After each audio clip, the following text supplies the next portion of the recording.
Hey Nash, what should we make? Well, we made all those side dishes for Thanksgiving. Now we need to make a main course. I procured us a turkey. Don't ask how. Let's make a honey chipotle turkey. All right, let's make a honey chipotle turkey.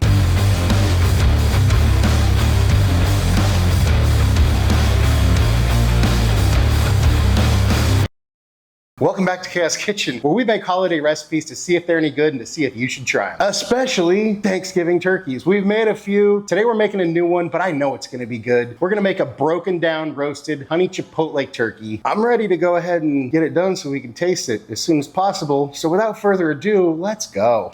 And here is our turkey. Now I bought this frozen. If you buy a frozen turkey, you gotta thaw it out one of two ways. You either gotta put it in the fridge, and I believe it's 1 day for every 4 pounds. So keep that in mind because you got to cook it. So if you're going to buy a frozen turkey, let's say 20 pounds, this one's small, it's like 12 pounds. But let's say you want to buy a 20-pound turkey, it's going to take 5 days to thaw. The other way is to put it in your sink, fill it with room temp water, and then continue to drain it and refill it and drain it and refill it. And that's a little bit quicker, but it's way more labor intensive. So your best bet is to either buy a fresh turkey if you want, or if you buy a frozen turkey, just buy it ahead of time and then throw it in the fridge and let it thaw on its own. Couple of things here for tools. You want a really sharp knife, like a boning knife like this, and some poultry shears can be very helpful as well.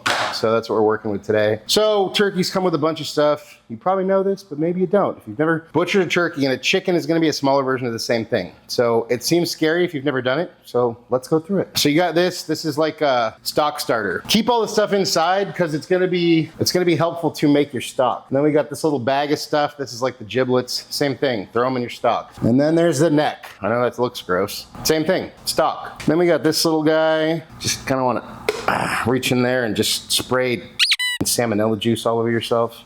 And then this guy's still a little juicy, so I'm gonna drain him off. So this little guy, this is supposed to be a little thermometer. It's supposed to pop up when it's done, but this is garbage, so throw it away. Okay, so first thing we're gonna do is flip this guy over. And then this little thing is called the Pope's nose. I'm not entirely sure why, but we don't want it. So I'm just gonna get rid of it and throw it in the stock pot. Now we go on to the fun part. This is the turkey's back. First we wanna get rid of the legs. So what we're gonna do is you gotta kind of feel around for the oyster. So we wanna just kind of cut the skin and come around and just kind of feel the bones and cut around them. And then just kind of cut the skin. Okay, and then we want to do the same thing over here. Then we flip this guy over, and then we take this and we cut here, make sure your skin is all cut. And then we just want to break this joint, and there, boom, there's a leg. So then we wash, rinse, and repeat on the other leg. Then we have our wings. So kind of cut around here, and then we want to keep this close to the breast, but we don't want to take any of the breast meat with these guys. So just sort of do this,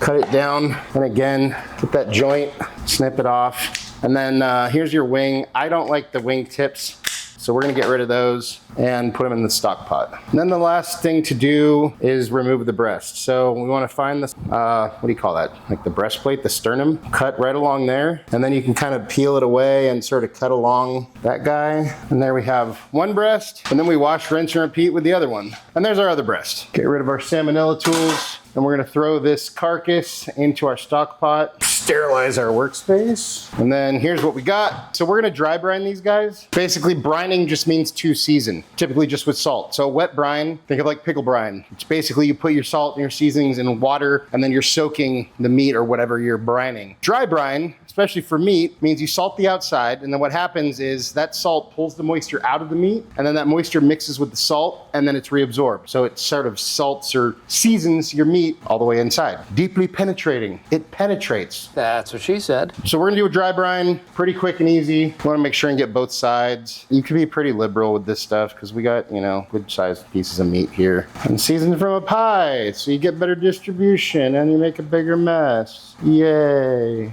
No, but really seasoning from a pie is actually the best way to do it. But it does make a mess. So both things can be true. And then to finish the dry brining process, we just want to throw this in our fridge. Overnight would be best. So it'd be best to start this the night before you're going to cook the turkey. But if all you have is, if you're up against a time crunch and you didn't start the night before, if you can at least dry brine it for a few hours, that probably is better than nothing. But like I said, overnight is best. So let's go throw this in the fridge. So we just took all the parts of the chicken, like the carcass and the wing tips and the Pope's nose. And these are the little giblets and probably the heart. If you don't like this stuff, then, you know, skip to the next section. But we just throw all this in the stock pot. Then this is some sort of a brine starter, so it's like liquid. So we'll just kind of throw that in there. Then we just fill this up with water until everything's covered. And then we turn the heat onto low, put a lid on this guy, and then you're well on your way to making a delicious, healthy turkey bone broth. Or what I like to call garbage stock, because you're making an awesome stock out of stuff you were probably gonna throw away. So that's why people say it's not a bad idea to like save all your onion skins, save all your vegetable pieces and stuff that you discard, throw those in a bag, keep those in the freezer, and then when it comes time to make stock, also save your bones, like beef bones, chicken bones, save all those, throw them in the freezer, and then whenever you want, you have all the stuff to make stock. This is just a turkey stock. You can make chicken stock, beef stock. You can also make what they call a master stock, which is where you mix a bunch of different crap together, and it's just kind of a catch-all stock. Now we just kind of forget about it for 6 to 12 hours. After a few hours, we're gonna throw in some vegetables. So I got an onion here, and you don't need to chop up your veggies, and you don't need to take the skin off. So onion, a bunch of garlic. All I have as far as carrots go is baby carrots, so and these kind of need to go anyways, so it's perfect. So throw in all those, and then a few pieces of celery. And then we just put a lid back on this guy and let it keep going. Then after your stock's been boiling away for quite a while, then we're gonna throw in some aromatics for the final hour or two. So we're gonna throw in like some parsley, some different kind of parsley, a little bit of sage, some thyme, a little bit of rosemary, and 2 bay leaves. Just sort of get this all submerged. And we put our lid back on and let it keep simmering. After a few hours of all your aromatics in there, all your herbs or whatever you call them, everything is pretty much mush in here. We're ready to get rid of all the solids and strain this, but it's hot AF, so we're just gonna go ahead and kill the heat and let this cool. Once your stock is cooled, you want to kind of scoop up some of this scum that's collected on top. If you get some veggies or whatever in there, that's fine. Then we want to pull out all the big stuff and see everything is pretty much disintegrated, which means we got all the good stuff out of it and now we don't need it anymore. Then once all the big stuff is out, we can go ahead and strain it. And then you have a bunch of turkey bone broth that you essentially made from garbage or stuff you were going to throw away anyways. So there we have our turkey bone broth or turkey stock. Then onto our compound butter. So we take out a can of chipotle peppers in adobo sauce, drain the sauce, but keep it. So you separate your sauce from your chipotles. We'll use the sauce in a second. So we just want to dice these guys. They've been in a can so long, they're already mushed. They're pretty much mushed, so they dice up real easily. But you want a nice fine dice because we're making this into a compound butter. And we can set that aside. Then we get out some sort of a receptacle to mix our butter in with 1 stick of softened butter. And we go ahead and add in our peppers, a few tablespoons of honey, a couple cloves of minced garlic, a little bit of salt and pepper, some cumin, and some oregano, Mexican oregano if you got it. Then we just get this all mixed up, combined, incorporated, whatever the word is. And there we have our compound butter. Now normally I would wrap this up into like a log and some cling wrap and throw it in the fridge so it hardens, but we need it softened and we're about to use it. So we'll just set this off to the side for now. Then we get our turkey that's been dry brining for 3 weeks. I'm just kidding. It's been about 36 hours. And you see the liquid in here? Let me see if I can, that's like a super duper concentrated brine. So we want to get rid of that. If your turkey's sitting in that, it's almost gonna cook your turkey. So you want to preheat your oven to 425. Then we want to take our compound butter here, and if you can, we want to get it like under the skin, but do whatever you can, do your best, and just sort of give all your guys a nice coating. This is messy. It just is what it is. And you want to do both sides, but the bottom's not as important because it's just going to end up falling into the pan anyways, but do your best. And then anywhere you can, if you can get under the skin, that's only going to help. Then you're all messy. So here's the game plan from here. We're gonna throw this into our 425 oven, let it get nice and kind of tight and let the skin crisp up for about a half an hour. Then we're gonna lower our temperature to 300. We're gonna make a basting sauce. We'll get to that in a second. And then we're basically gonna cook it at 300, basting it every 20 minutes until our chicken's all done. So that's the plan. So off to our 425 oven we go.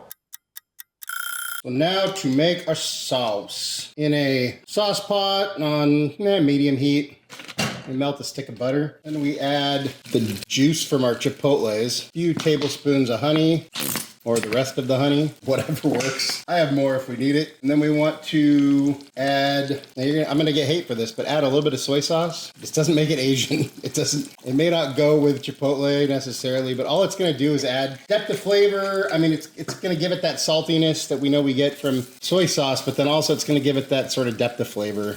We're just looking for flavor here. Just get that kind of combined. And then for a little acid component, the juice of a lime. That should just brighten it up. And then just get this stirred. You can lower your heat if you feel like it's too hot. Then we just kind of want to let this simmer until you can coat the back of a spoon with it. So we want a little bit of a syrupy kind of a consistency. Once your sauce is thickened to where it'll coat the back of a spoon like that, then we can kill the heat and transfer it to something. And here we go. These are our guys after that first half hour. So you can see the skin's tightening up nicely. We're starting to get a little color. So then we just take our glaze here and we just want to brush our guys with this glaze. Now you can do both sides if you want. You can just do the top. It's totally up to you. And then I forgot to mention this because I forgot to do it right away, but you want to take about a cup or 2 cups of water and just pour them in the bottom of your pan. That way as your drippings, as your fat drippings and stuff drip, it won't just burn onto your pan and we can use them later for gravy. And then we lower our heat to 300 and back in the oven for another 20 minutes.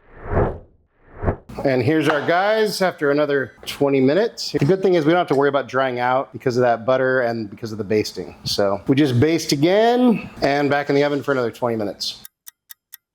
Here we have our turkey. It's looking great. It's got a nice crust. That should give it some nice flavor. All right, so our breasts are up to 155, almost 160, and everything else is around 165, 170. So that's perfect because things are gonna continue to cook as it cools. So we're gonna transfer everything to a pan of some sort. Then we're gonna let this rest, and then we're gonna hold on to this and use some of these pan drippings for our gravy. Then to make our gravy, we're gonna go ahead and melt 4 tablespoons of butter in a sauce pot on medium. And then once our butter's melted, we whisk in a 1/4 cup of flour. We're just making a roux, so just like normal, just get it, whisk it until it's smooth and you don't have any lumps and the raw flour smell goes away and you get a kind of golden brown color. Then we can add some of our pan drippings, whisk that in. If you use the pan drippings, it's gonna give you a little bit of the flavor from the glaze. So if you don't want that sort of honey chipotle flavor in your gravy, if you just want a basic gravy, then skip the pan drippings. So once we get that kind of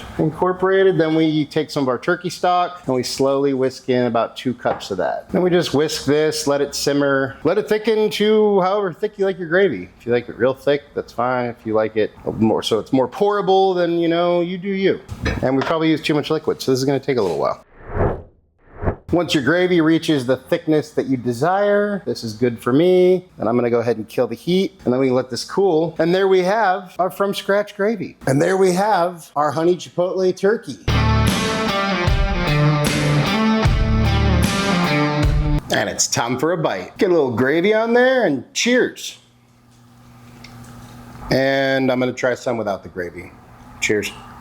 This is phenomenal. I really like that honey chipotle glaze. It's got good depth of flavor, but it's a nice mixture of kind of sweet and spicy, and it's got a little bit of kick, but I like it. Gravy's amazing. The turkey is juicy and tender. It just tastes really good. And I will say, breaking down the turkey like this, it's a little bit more work in the beginning, but we cooked this whole thing in about an hour. I think it was 1 hour and 10 minutes total. Whereas cooking a turkey whole, I think this actually gives you a better product, but cooking a turkey whole takes like 3, 4, 5 hours, depending on how big your turkey is. And this is just awesome, and it gives you more crispy skin, more crispy edges, and more basted turkey. So I don't know, this is how I prefer it. No matter what glaze and marinade and compound butter types you use, same kind of thing. I've done this with our maple bourbon butter one last year, and just really good. But hey, we've done a ton of turkeys, so I'll link to those in the description. This is really, really good. I highly recommend it. And that's what I think, but hey, let's see what Nash thinks. Hey bud, how you doing? I'm good, man. Just been working on the DeLorean to plan our next time travel trip. Well, check it out. We made this honey chipotle turkey you wanted. And of course, we made a dog-friendly version just for you. Well, here you go.